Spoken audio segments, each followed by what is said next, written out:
Welcome to VLGA Connect. My name is Catherine Arndt and I'm the Chief of the VLGA Connect studio. I hope you enjoy today's Connect episode brought to you by the VLGA, the national broadcaster on all things local government.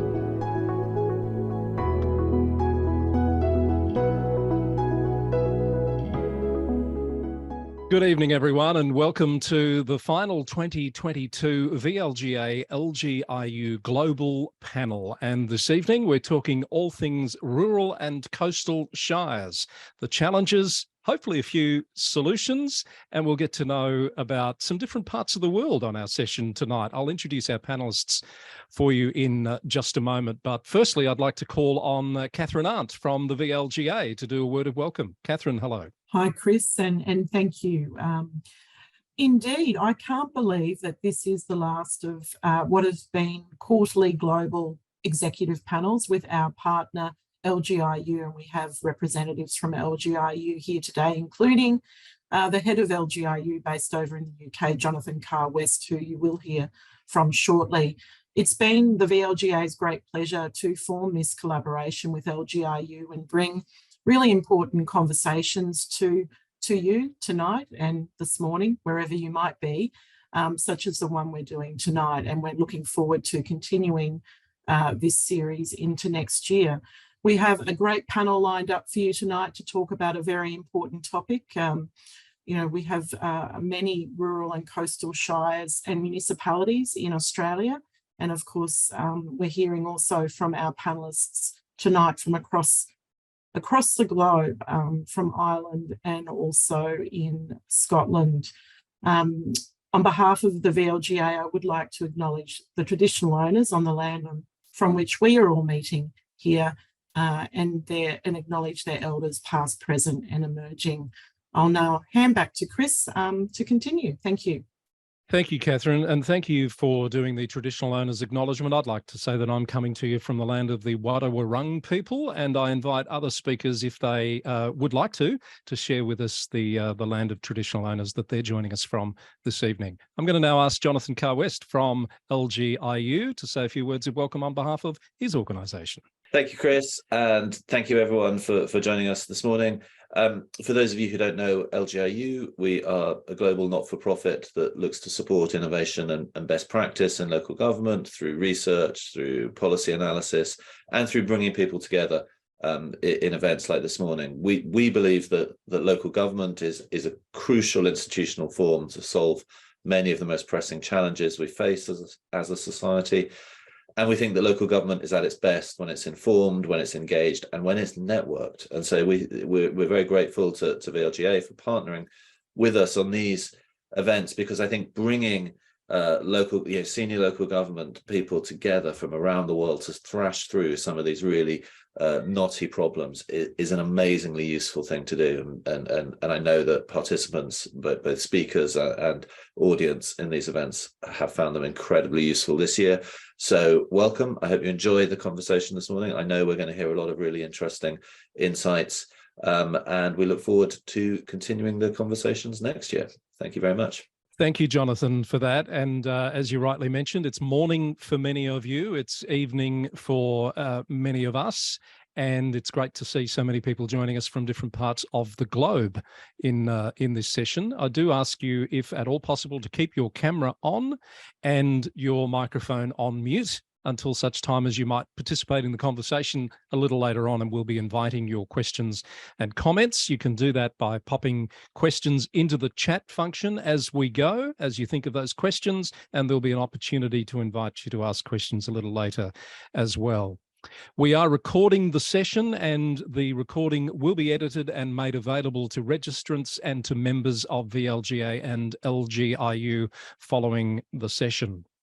So let me introduce our terrific panel for you this evening, who are all going to provide a slightly different perspective on the topic. We have Niall Healy, the Director of Municipal Districts and Rural Operations at Cork County Council in Ireland. Hello, Niall. It's good morning to you. John Baker is with us, the Chief Executive Officer of Mornington, Peninsula Shire Council in Victoria. John, it's good evening to you. Malcolm Burr is the Chief Executive of Western Isles Council in Scotland. Good morning to you, Malcolm. And we have Sabina Rahman-Hortsmann from the city of Cockburn in Western Australia. Sabina is a coastal planning and management engineer, and I'm particularly looking forward to hearing about an innovative project they have there. Sabina, it's good afternoon to you and welcome. So let me first go to Niall Healy, who is going to bring up some slides to speak to. I'll get you to do that now if you can, Niall, while I'm doing this introduction. Niall's worked in local government in Ireland for 25 years, with most of that time at Cork County Council. As Director of Services for Municipal District Operations and Rural Development, his brief includes supporting the county's 8 municipal districts, community collaboration, engagement, rural regeneration and placemaking, and a list of other responsibilities. The role involves the development of strategic policy interventions as well as an operational response. I'm going to ask Niall to pop those slides into slideshow mode and share with us his presentation for this evening. Hello, Niall. Good evening, everyone, or good morning, depending on the part of the world. Niall Healy is my name. As Chris said, I'm Director of Services in Cork County Council, which is one of the largest municipalities in Southern Ireland. It's actually the largest municipality by geographic area size or land mass size. So firstly, I'd like to thank VLGA and LGIU for the opportunity to present to you here today. My presentation will follow the following format, so I hope it will be of interest and of value to people. I'll start out by setting out some background and context about Cork County Council as a municipality. Then I'll move on to rural development and talk about some of the policy interventions, both national and local here in Ireland, as well as the challenges and innovations. And I'll move on then to coastal communities in a similar fashion. So I suppose, first off, Cork County in context. As a Cork person, I have to start off in this manner by saying, surely you've heard all about Cork. I suspect you have, but if you haven't, for those that need a geography lesson, I think this map might summarize where we're coming from. We have Cork down in the southwest corner of the country, and the rest of Ireland, well, it's not Cork. And for those that the irony might be lost on, Cork has a particular sense of identity and personality, very, very unique, and we've variously been described and describe ourselves as the real capital of Ireland, or indeed the rebel county. And that's because we're known for doing things our way. So some of our participants this morning will get that. I suppose in terms of the geography, it's a large county, rural and peninsular in nature, and towards the eastern side there, and certainly towards the right hand side of the screen, you'll see Cork City. That's obviously the economic driver and the economic hub for the county. And then as you move westwards, you can see that we have 7 inhabited islands. They're incredibly beautiful islands, very popular tourist hotspots. You can see the 7 there. They range in population size from as little as 4 people resident on Dursey Island to 164 resident on the nearby Burr Island. So that just gives you an indication of the geography. 6 of those islands are accessible by ferry to the mainland, and 1 is accessible by cable car, which is quite unique actually, as Europe's only island that's connected by way of cable car to the mainland. And that cable car was developed and constructed 50 years ago, just over 50 years ago. So just a little bit about our municipality. Our vision there for the county is an ambitious county of thriving communities with limitless opportunities. So you can see that we're quite modest in terms of our vision. And our vision then for our elected council is a council that leads through inclusiveness, agility and ambition, and empowering our communities through our people and services.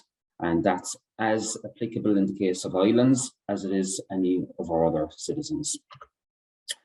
So just a very quick photo montage there of just some key stats around Cork County. I won't dwell too long on them. We have 1,100 kilometres of coastline, and 210 access points, piers, harbours, pontoons, etc. We're an organisation of over 2,300 staff spread across 100 locations and 600 plus services that we deliver to our citizens and our businesses and communities. So in number terms, we have a population of just over 332,000 and 55 elected members, and as I say, over 2,300 employees. This particular slide here, I just said I'd reference at an early point, Ireland's system of local government is very much centralised. So there's a strong central influence by central government, and particularly from the point of view of policy and also budgetary matters.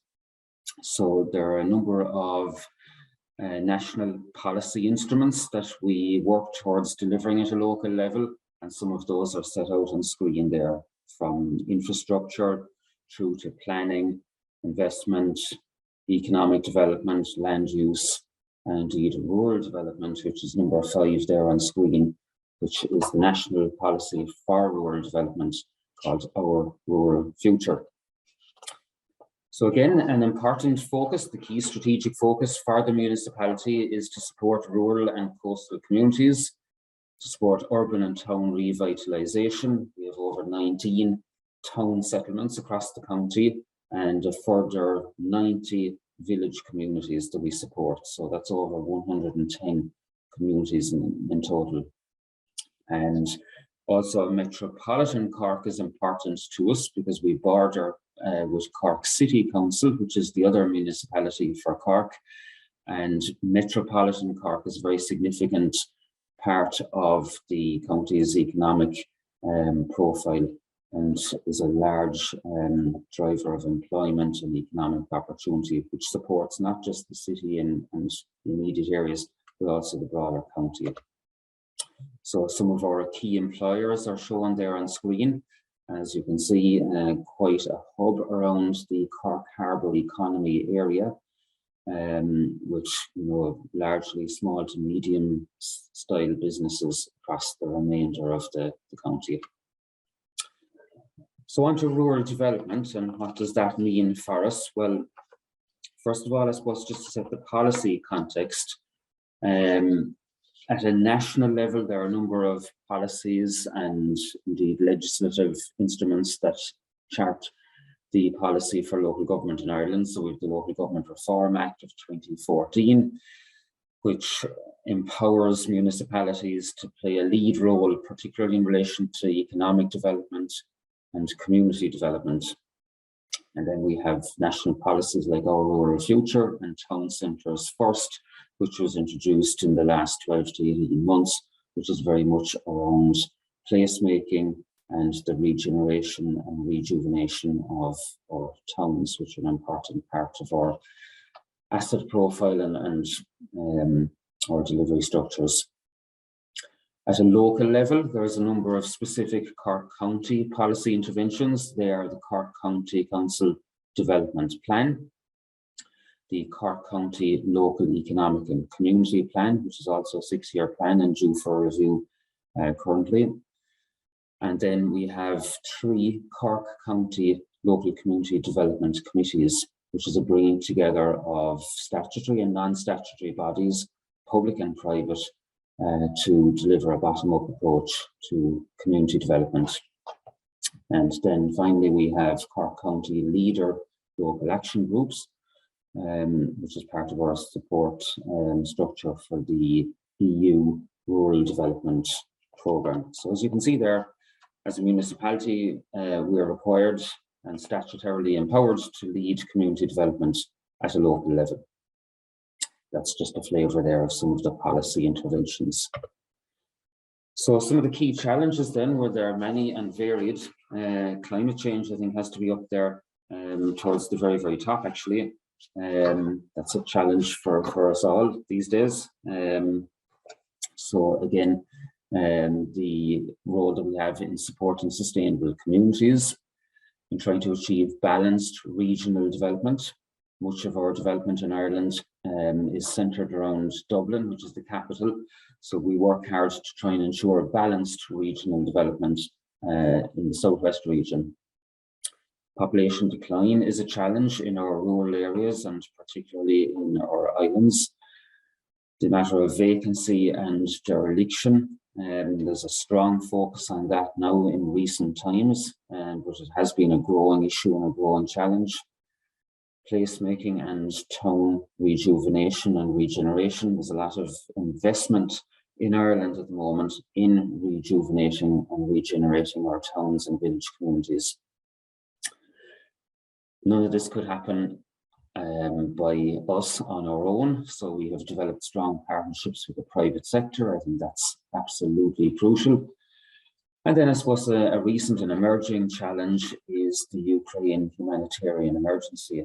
And in Europe, as a member of the EU, we have welcomed almost 65,000 Ukrainians to our shores in the last 8, 9, 10 months.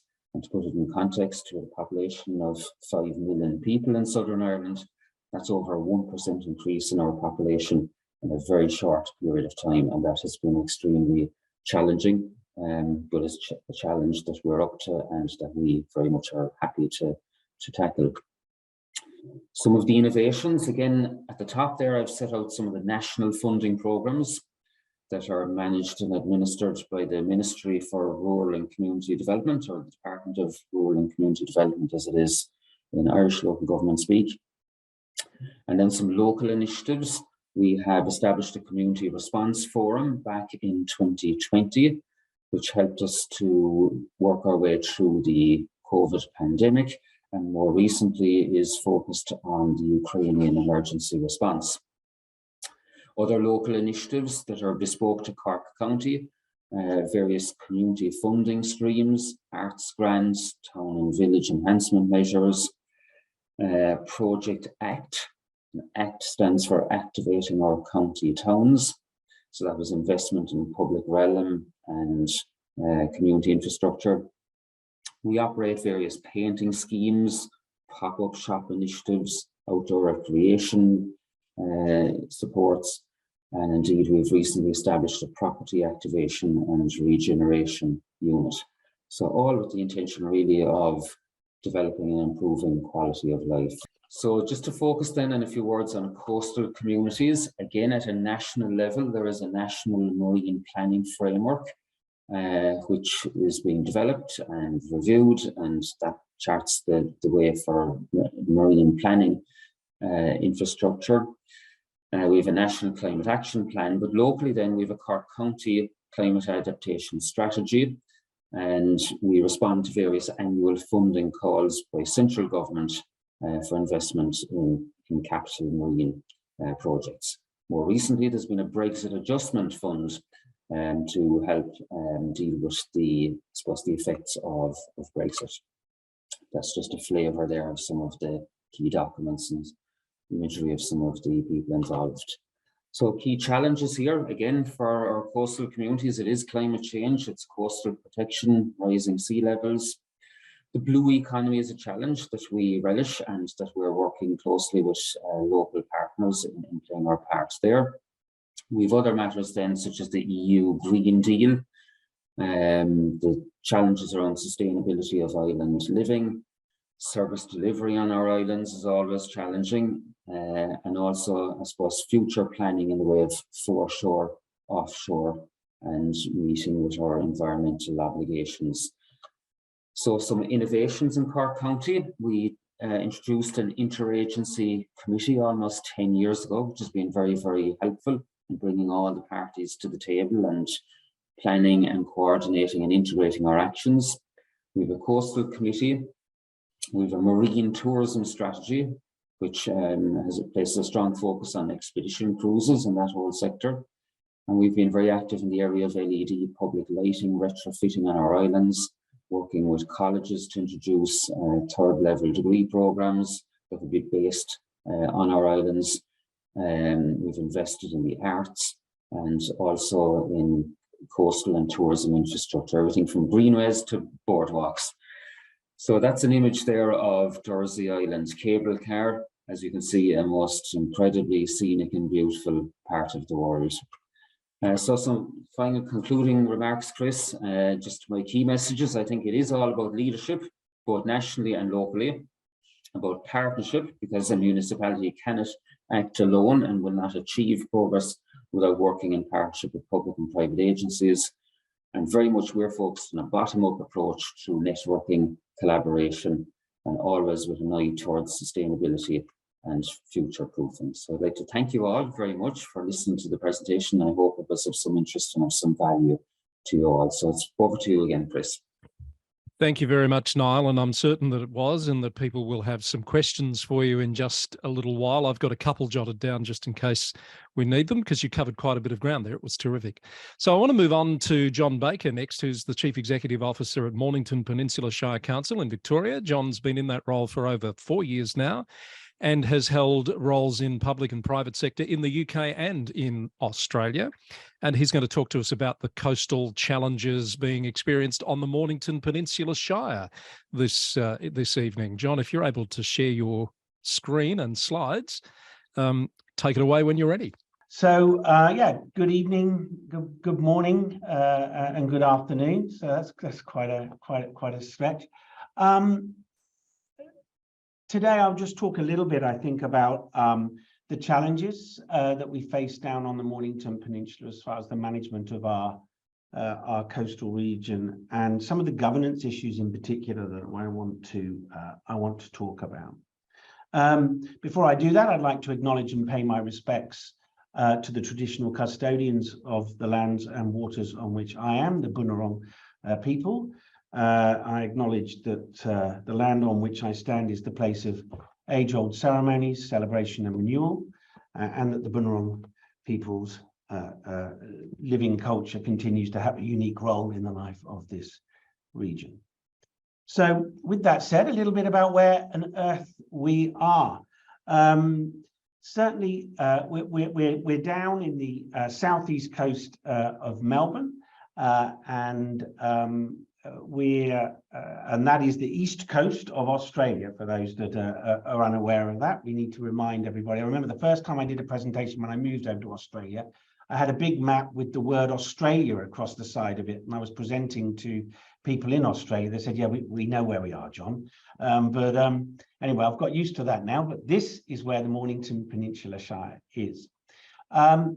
And it's approximately, we've got 76 kilometers or 192, sorry, kilometers of coastline on the Mornington Peninsula, which is 10% of Victoria's coast, divided into these three areas of Port Phillip, Bass Strait, and Western Port, as we describe them. And I'll talk a little bit about that. Just here's a map of where we are. So you can see why we've got 10% of the coastline of Victoria, is because we're surrounded by sea, not quite, but virtually surrounded by sea. And we're one of the most visited places we are the most visited place in Victoria, and one of the most visited places in Australia, actually, the Mornington Peninsula Shire. So I want to talk a little bit about the way we manage our coastline in Victoria, because the majority of the Shire coastline is actually managed by the state, so it's Crown land. So it's very different to how things are managed both in Ireland and in the United Kingdom. So the Shire directly manages just 64 kilometers of that 172 that we have, and that management is very much guided by the state through the 2018 Marine and Coastal Act, and any use or development on that coast requires state consent in order to do it. There's also an additional layer of complexity that some people from other countries might not be so aware of, and a lot of our residents actually are not aware of it, that we actually manage a lot of the coastline through committees of management. So the Mornington Peninsula Shire manages quite a number of those, 11 areas, but another state department, Parks Victoria, manages a range of both paid committees of management and volunteer committees of management, which set themselves up on particular areas along the coastline and make key decisions about the use of resources and how those particular areas are managed. And the same with another state department, the Department of Environment, Land and Water. They also have a couple of paid committees of management and a number of volunteer committees of management. So it's quite interesting about when you look at this around managing a coherent and consistent approach to coastal. Sometimes it gets quite complicated with all of the different organizations which are actually managing elements of the coastline to a greater or lesser extent often. So just to reinforce that, the management responsibilities of those areas previously rested in something of a partnership, I suppose, between the state and that particular committee of management. But quite recently, there was some changes in 2020 where land managers, so the committees of management and the Shire in this instance, have become responsible for more areas than they were used to previously. So business as usual activities in the coastal areas were done traditionally in partnership with the state. And what we're experiencing at the moment, I suppose, is that dynamic is starting to change. And I'll talk about a little bit more about that in the next slide. But just on the responsibilities that we have at the moment, we're managing a whole range of different things on the coastline. But particularly at the moment, a lot of the impacts that we're experiencing from climate change. So we have the highest number of residential buildings in Victoria at risk of erosion. And the definition of that actually is quite interesting. Buildings located within 55 meters of soft shoreline. We've just experienced some very significant rainfall here in Victoria and indeed in Sydney and elsewhere. And certainly that's had a massive impact on the number of landslips that we've had over recent times. But certainly climate change is having a huge impact on how we're managing both those public and those private assets that we've got to look after. That's a shot actually of Portsea Beach, which disappeared a few years ago as a result of some climate change incidents. So just talking again about the management responsibilities that we have, as I say, in 2020, the state released this marine and coastal policy, shared responsibility, and we should collaborate where funding exceeds business as usual. And I don't know what it's like for other people that are managing coastal areas in other parts of the world, but I'll just be a little bit controversial, if you don't mind, Chris, around some of the challenges that we face at a local government level. And certainly at the moment, given, I suppose, a budgetary situation at a state level, which is pretty challenging, what we're experiencing at the moment is the shared responsibility with the state translating into some real tensions about the breadth of work that needs to be done and how we go about managing that and how we cope with some of the challenges that we're facing around climate change and coastal erosion. And that's kind of slowly walking backwards while smiling at us is something that we sort of experience a little bit at a state level every now and then, with significant increases for us as far as the type of investment that we need to make.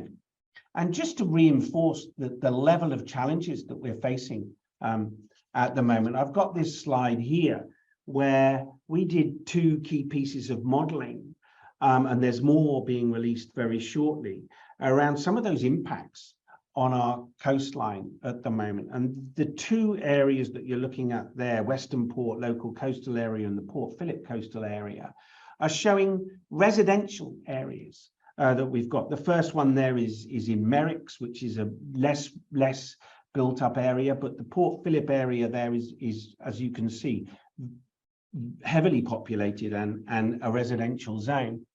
And in fairly soon, what we're going to be seeing based on the modeling is a number of these areas facing very, very significant challenges. And we're going to have to do, and we're starting to do, a lot of work around how we actually cope with that. And that's involving everything from making sure that we've got the right sea defences in place, working again closely with DELP and Parks Victoria and others, but also looking at new mechanisms for preventing that sea level rise, which is going to impact on us so significantly. Some of which are around actually not just sea defences, but the use of groins and those sorts of things. So we're finding ourselves being much more heavily involved in heavy end engineering than we ever have before, and indeed getting much more involved in the analysis of coastal erosion, longshore drift, and bathymetric data, and getting into all of that sort of stuff. So we're kind of taking almost a lead role in this now, whereas previously it was very much viewed as a state responsibility. So what are we actually doing about some of that? I mean, coastal strategic planning, as I say, has become a massive part of our work. So we're doing a lot of hazard assessments at the moment. We're working a lot of the assessments of the particular areas into our various planning schemes that we have responsibility for, and starting to recognize that huge potential future risk that we are facing and having to cope with. And it's impacting on landowners, it's impacting on potential developers, it's impacting on insurance companies and what they're prepared to insure and what they're not prepared to insure. And this is certainly going to be a massive area of work for us over the next few years. Approaching that strategically, obviously, we've got the Mornington Peninsula Coastal Strategy, where we're looking at a Shire-wide risk and adaptation assessment to make sure that we're able to cope with that and prioritise a lot of the actions that are necessary. Some of the pressures that we're actually facing at the moment: decreased water quality, with the rainfall that we've just mentioned, absolutely huge, and we're actually experiencing a lot of that right now, which is why I've got the slide in there. And we're implementing, as a consequence of that, a water-sensitive urban design thing around some of our coastal wetlands, which we've got a significant number of. Tourism and the growing pressures, the demographic pressures that we face at the moment. We get 8 million visitors a year. This was pre-COVID. And in summer, many of our beaches are significantly crowded. One of the big pressures that we face at the moment, and I'd welcome other people's views on this, is the use of personal watercraft. And how you go about controlling them at peak times and not impacting on everybody else's amenity.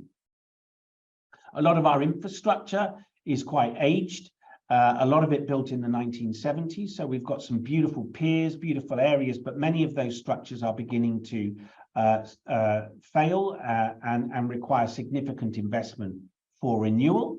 And that's something that we need to make sure our community are supported with.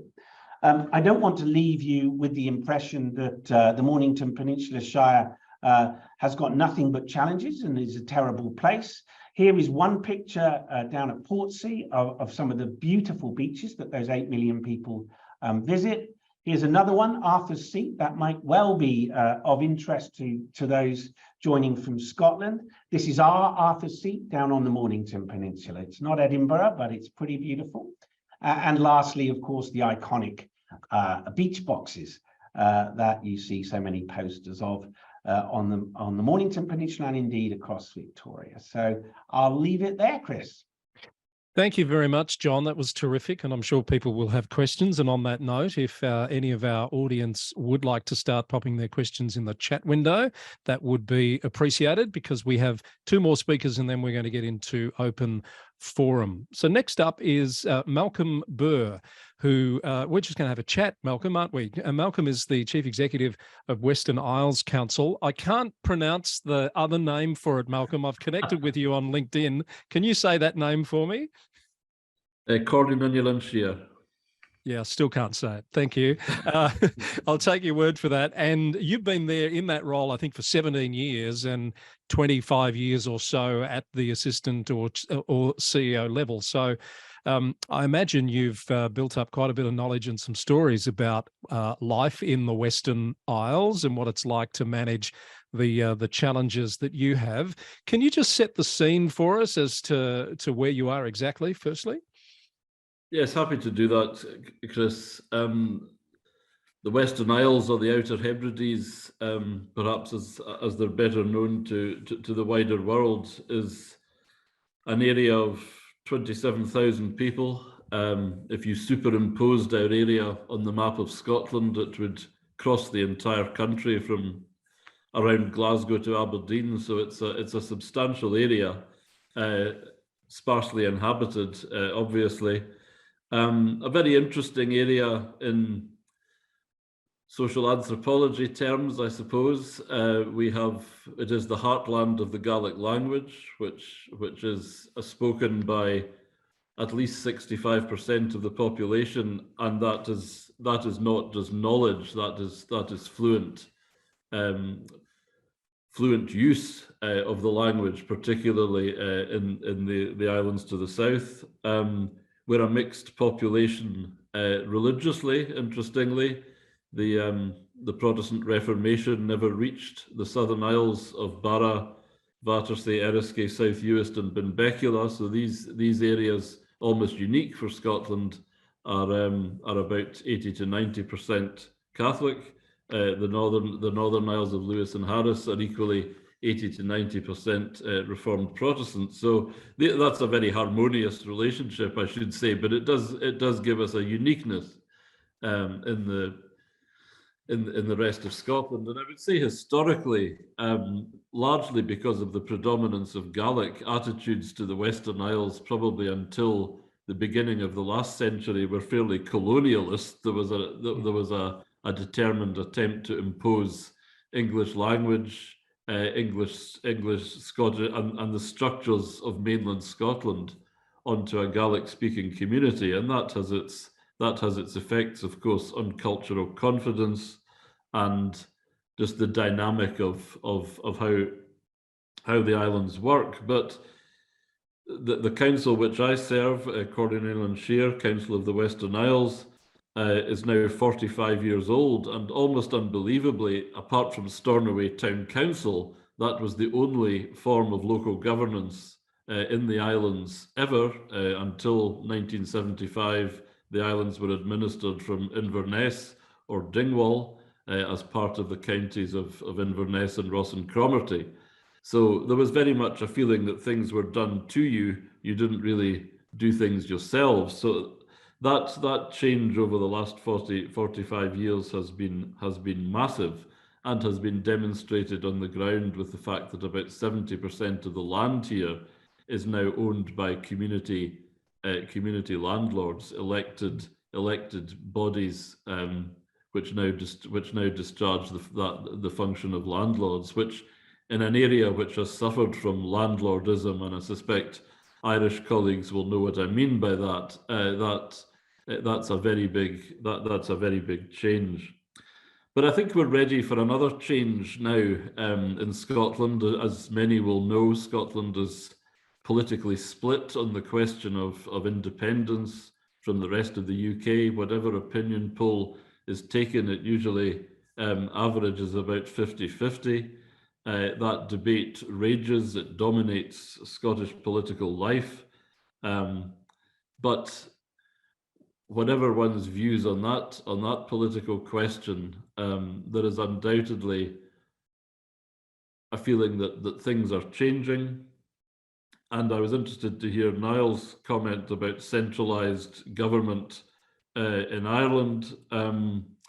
Scotland's in an odd position whereby in statutory terms, local government has quite a lot of autonomy, but it is heavily financially dependent on Scottish government, and that produces, of course, an odd relationship, as dependency always does. We work in partnership most of the time, but we have our tensions, and the financial reductions which have affected local government have been very serious. My own council has seen revenue budget reductions of 15% in the last 10 years, and yet still the ship goes forward. So what's this about?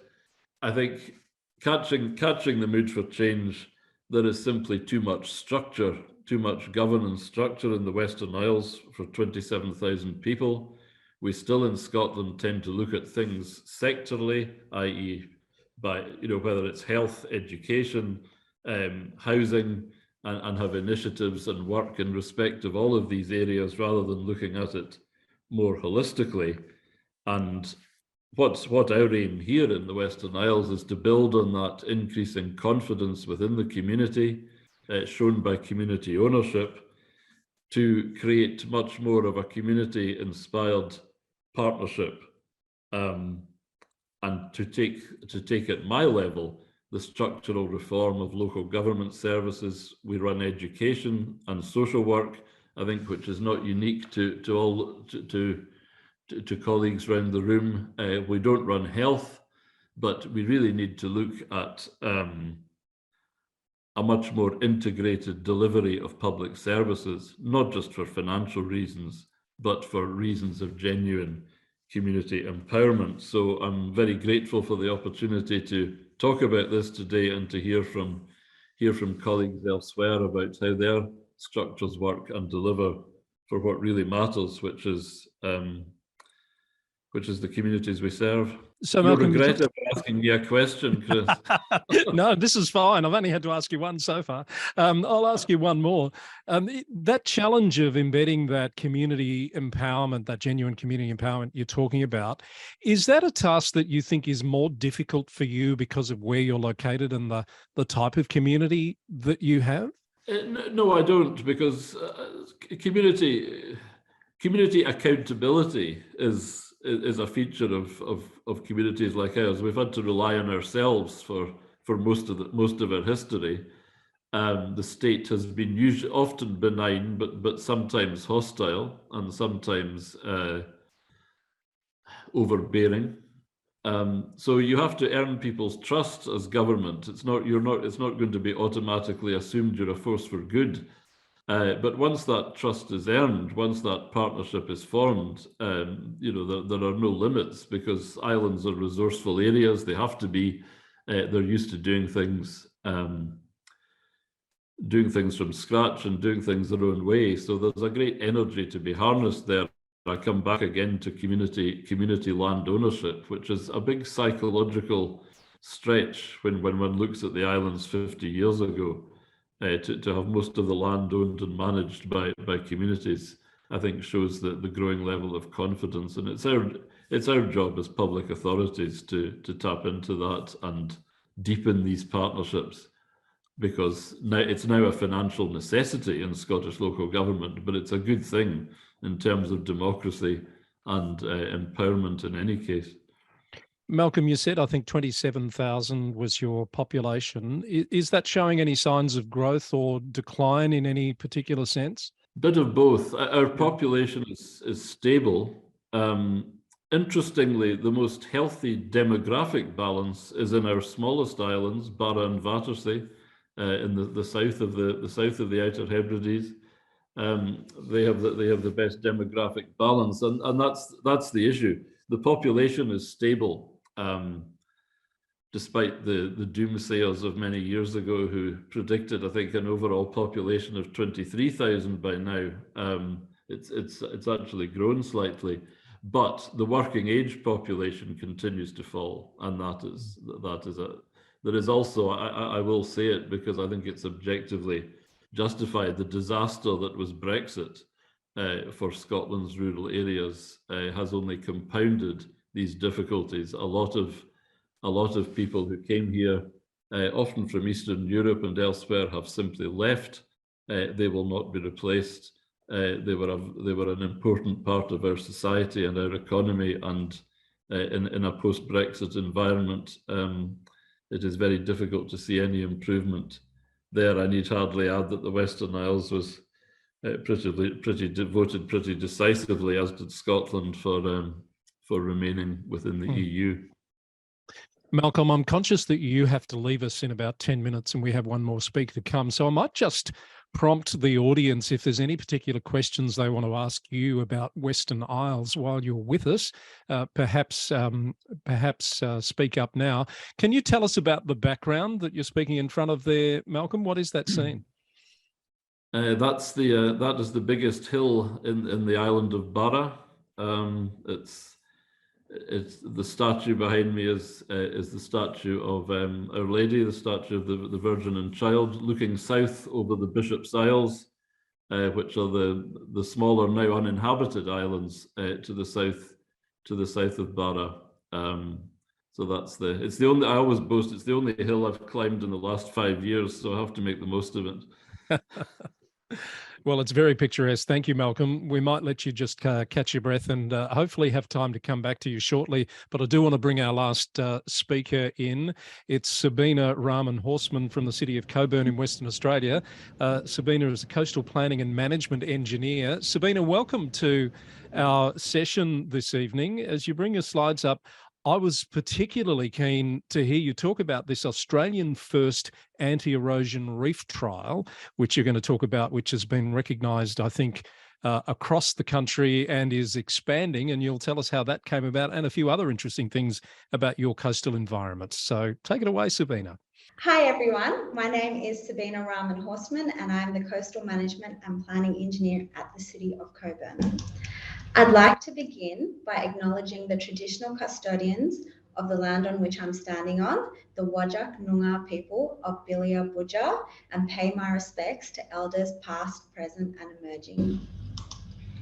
The City of Cockburn is in Western Australia and is located 24 kilometres from the state capital, Perth. It covers an area of 167 square kilometres and we currently have 120,000 people in 23 suburbs. We manage 15 kilometres of scenic coastline, which stretches across a variety of land tenure and management controls. The City of Cockburn's residents value the environment and are sustainably minded. This in turn shapes how the city operates. Our climate change strategy, developed in consultation with our community, has identified coastal adaptation as one of our 14 priorities. The 2016 Coastal Adaptation Plan is the city's main document that guides decision-making on the coast. Annually, we undertake extensive revegetation of the dunes and have installed geotextile sandbags to help reduce erosion. We also move more than 15,000 cubic metres of sand each year at a cost of over $500,000 per event.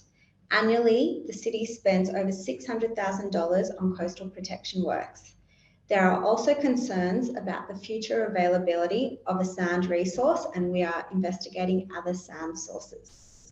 In 2016, we installed the award-winning Coogee Maritime Dive Trail, which incorporates the Omeo shipwreck and assorted artificial reef modules and sculptures. Since the installation, fish numbers have increased, as has tourism into the area. Seawaiakonna Beach has been identified as an erosion hotspot due to sea level rises and increased storm surges.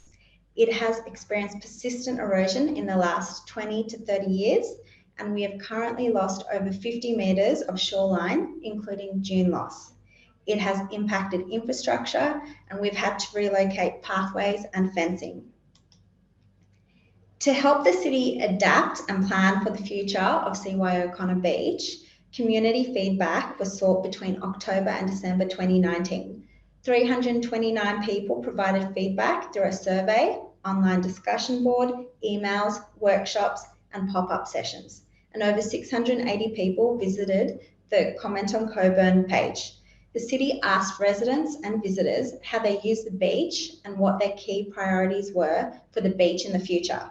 Most respondents advised us that they visit Seawaiakonna Beach regularly and they were aware of coastal vulnerability challenges. Via the stakeholder engagement, the city wanted to explore adaptation measures that would help protect and preserve the beach. Continued water access and sandy beaches were seen as the community's top priority, which guided us towards options such as building with nature. The guiding principle of building with nature is to work with nature, not against it.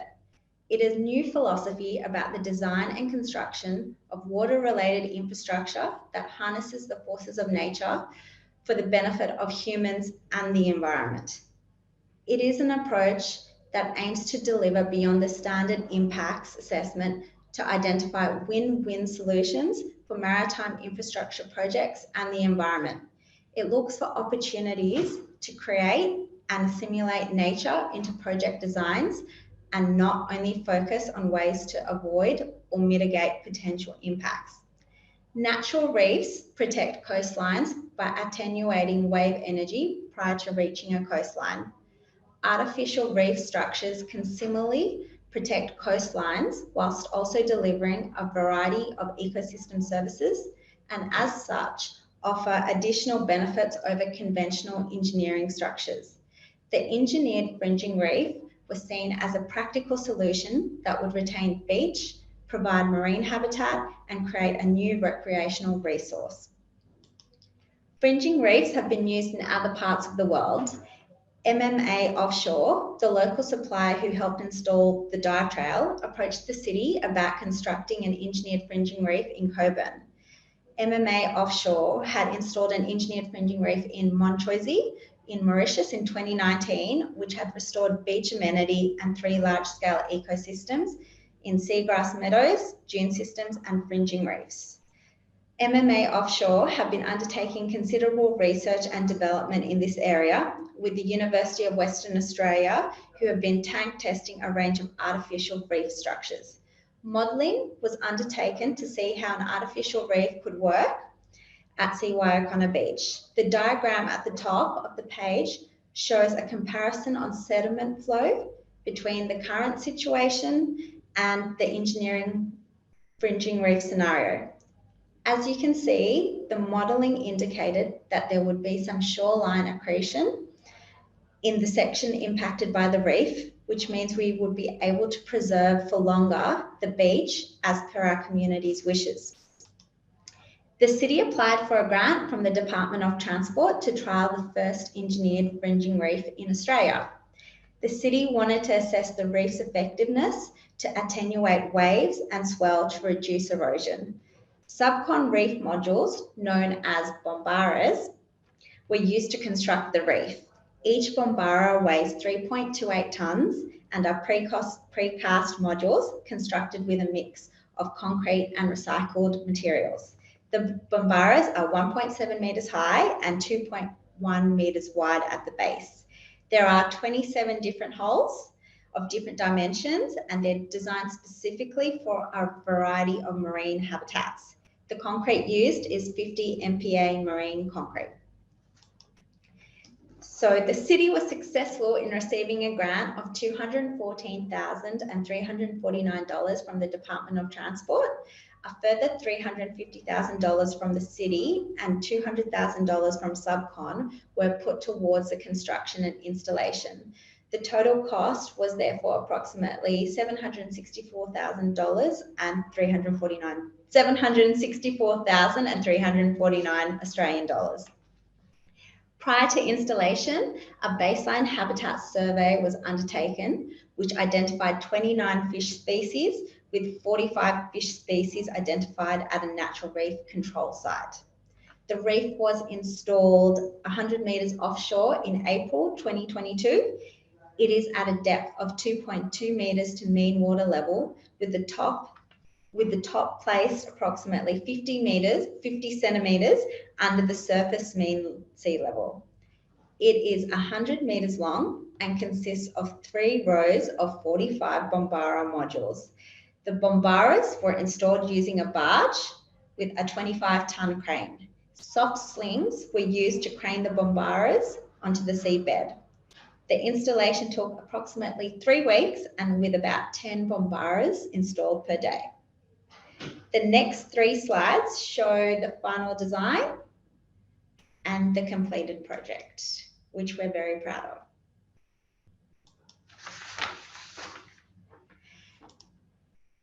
Since installation, UWA have been monitoring the reef. The monitoring equipment is to be removed in 2 weeks, with preliminary results available early next year. The city has also been recently awarded a federal grant of $600,000 to extend the reef in 2024.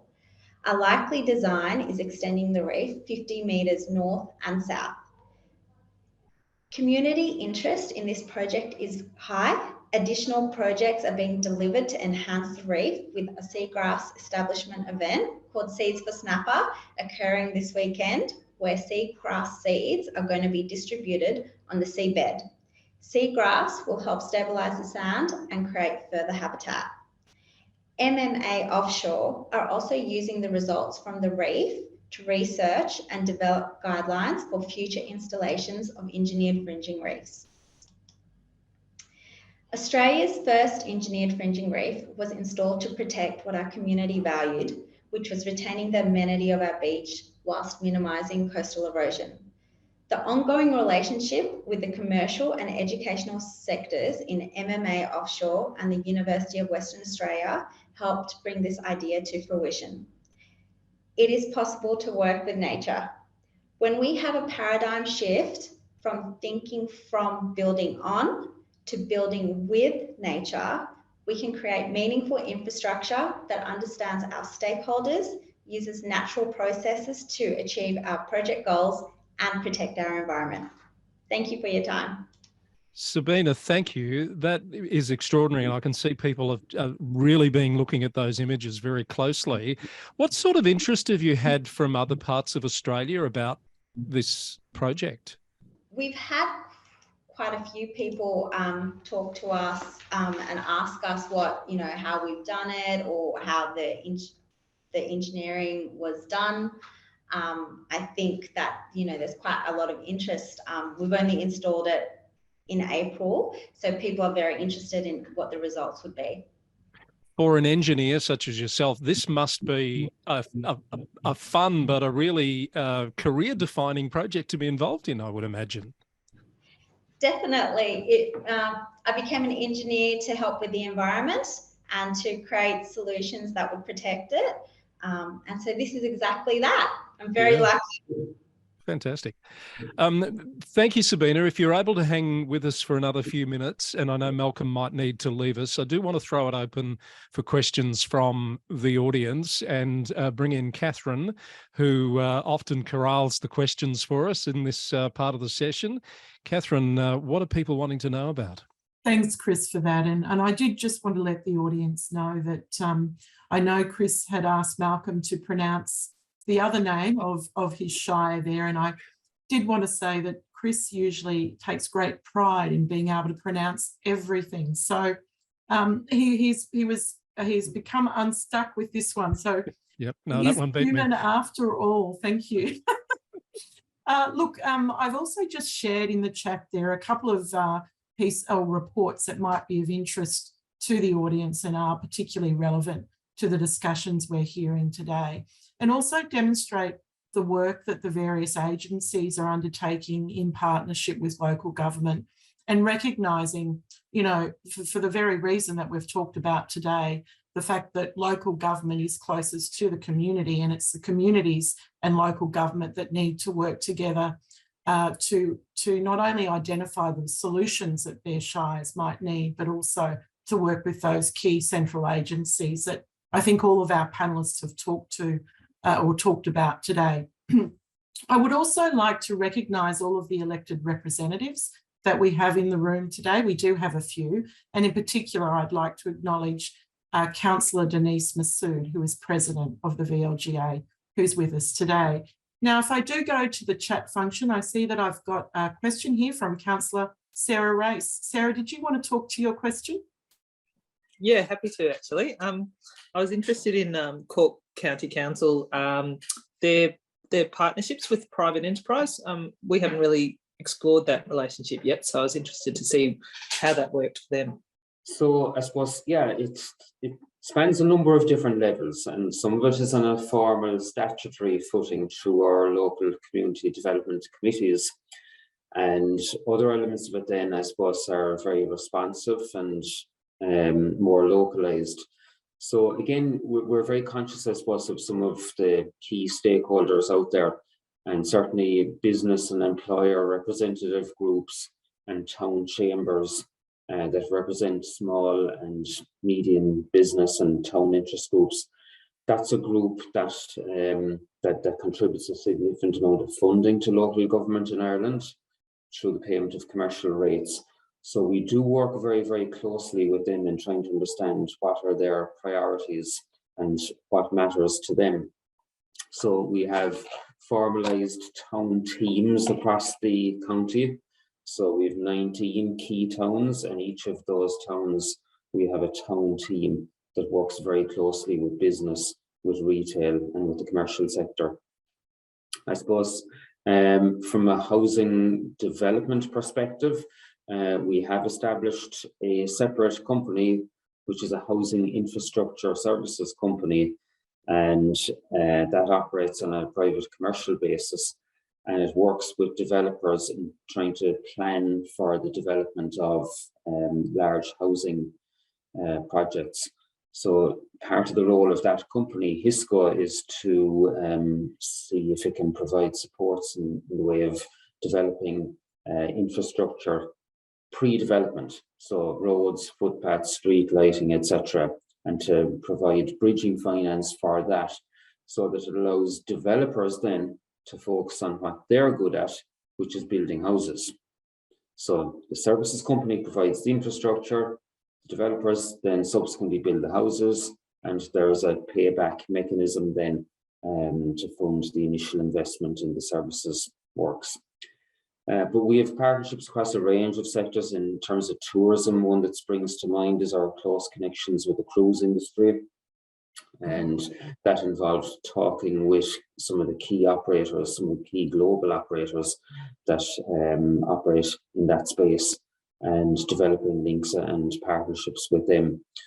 And I suppose, you know, just looking at the islands, we have regular engagement with farming organisations, with fisheries co-ops, because they are key employers on our islands, to forge links there and to try and develop strategic relationships with them so that we're all working towards the same end. So there's a range of different partnerships out there. That's just a flavour of some of them. Thanks, Niall.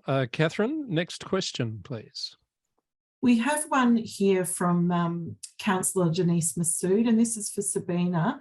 And Denise, would you like to talk to your question, or are you happy for me to? Sabina, although it's early days, is there any evidence yet of increasing in populations and diversity of species since the establishment of the fringing reef? And acknowledging it is early days, what are your expectations over time? So we had already installed bombaras in the Omeo shipwreck adjacent to it.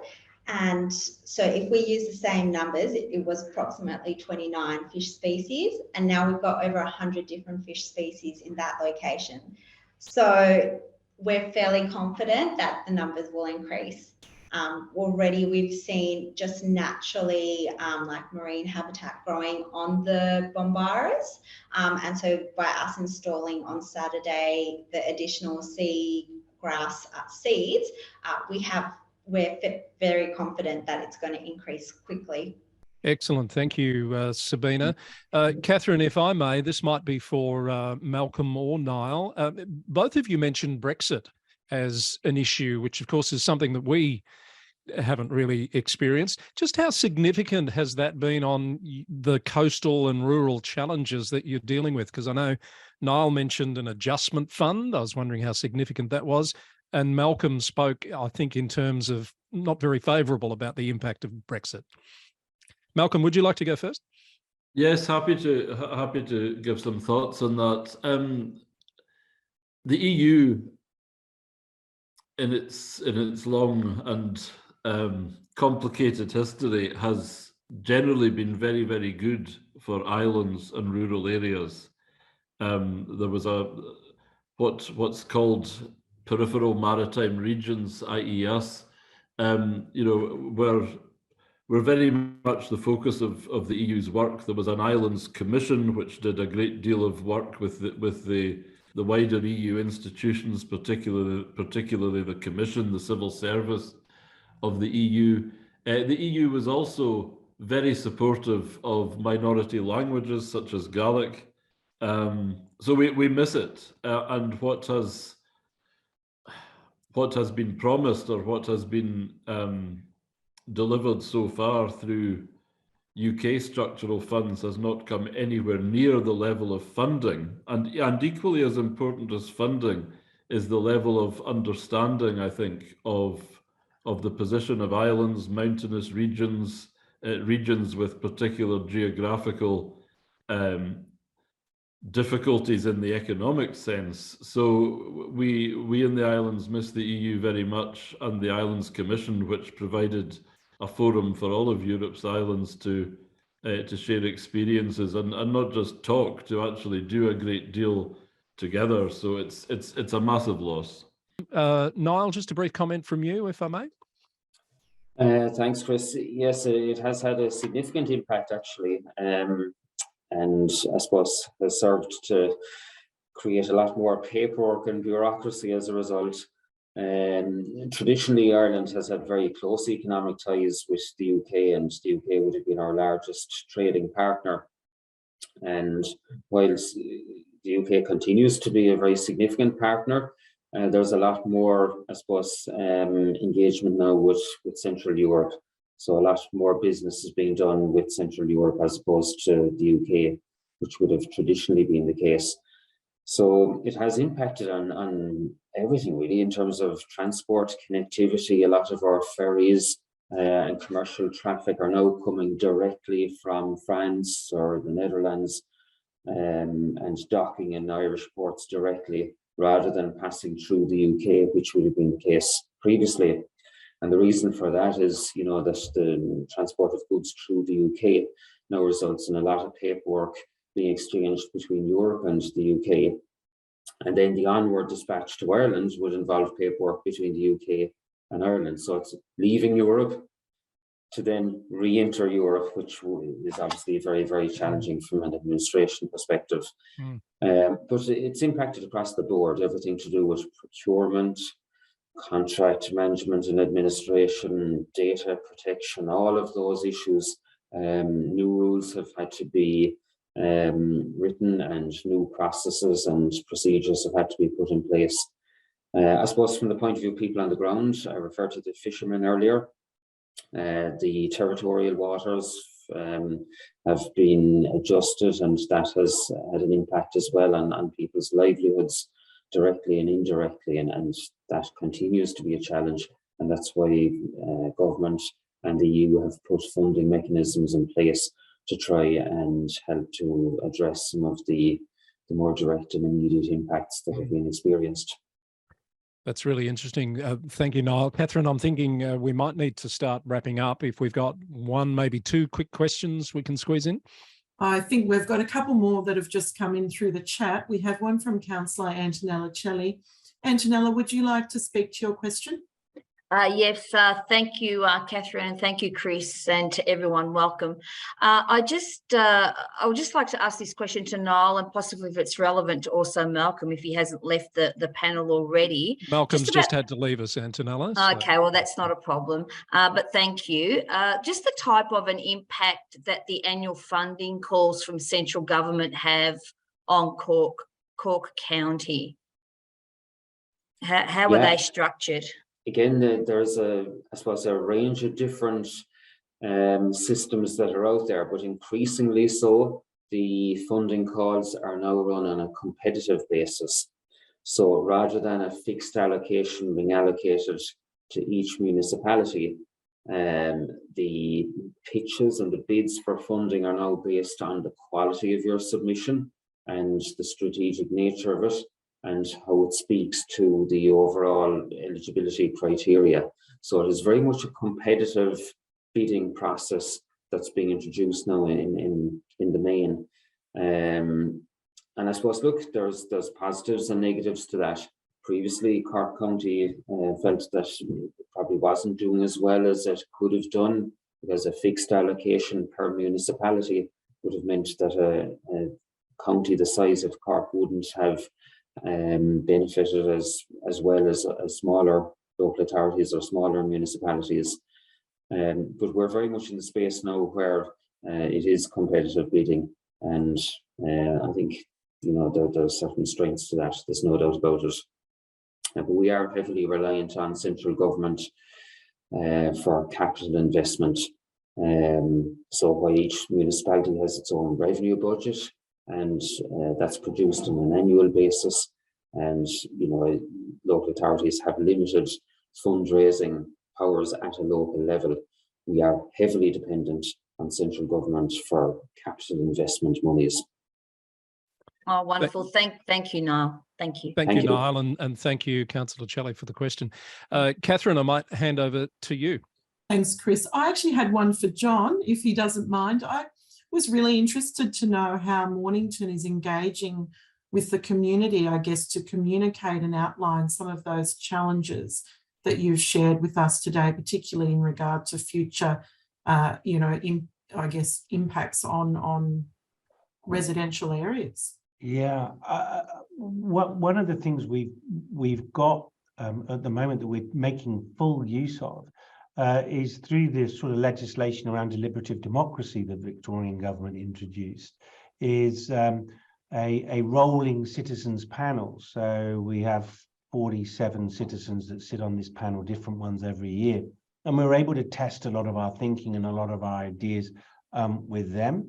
So that's part of what we do. And then very large community consultation exercises about how we prioritize this work over others. The councillors that are attending today, both Sarah and Antonella, attended a workshop on our capital programme and all the agonising over what we're going to do and how we're going to make the decisions about it.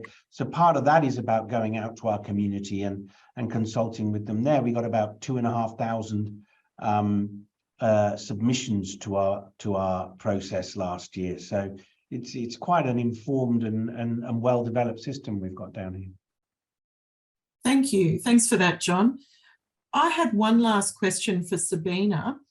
Sabina, are you expecting to learn about any adverse impacts from the artificial reef, any unintended or unexpected consequences, however minor that they might be? Yeah, I think that we've actually got a wide range of studies that the University of Western Australia are doing. So they're monitoring both the shoreline as well to look for the erosion. I guess one of the things could be that it doesn't protect as much of the coastline as we had predicted, or maybe the placement of the reef structure might have to be placed in a different location to make a bigger impact. So we are aware of that, but now we have to wait for the results. Still early days, as Denise said earlier. Chris, look, I don't have any other questions, so we are actually on time to wrap up. I would like to thank, on behalf of the VLGA, all of the audience who have attended tonight. It reflects, you know, the fact that you've taken the time to hear this really important conversation and discussion demonstrates the interest that you have, not only in the topic, but also your commitment to the communities that you might represent or the councils that you might work within. I would like to thank our panellists tonight. It's always a pleasure to hear from you, and just what an amazing conversation.